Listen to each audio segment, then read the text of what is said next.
Hey guys, welcome back to the WODdoc Project 365, episode 1702. Guys, you're following along on YouTube, jump on over to the WODdoc.com and check out all the full-length videos that we house there. Also, check us out on Instagram and all other the social media networks that are out there.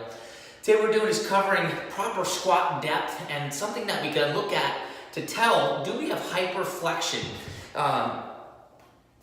Do we have hyperflexion while squatting? First of all, let's cover what hyperflexion is. If I go ahead and squat and fall into too much forward flexion, that's what we're considering hyperflexion. So how do we decide what is hyperflexion and what isn't?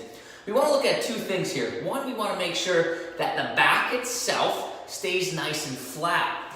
That means that it's going to hold its natural curve. So if I start to squat, and you can see that my back now holds that natural curve. If I start to falter like this, that would be a flexion element, and that would be, again, falling into hyperflexion.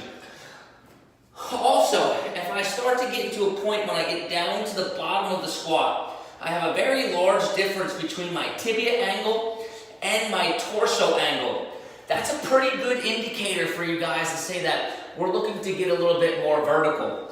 Ideally, when we get down into that position, we have a relatively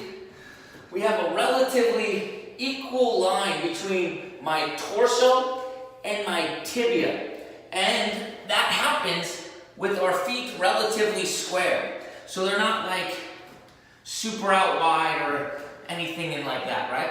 So again, when we're looking at this, we want to end up in the bottom of the squat. It doesn't have to be exactly like mine, but we want to make sure that we're getting to the point where we have some sort of similarity between our tibia angle and our torso angle, whether it's up here, here, that's all okay. So really cool little reference point for you guys to look at. Questions, comments, post them below. Otherwise, we're here each and every day optimizing function to optimize performance.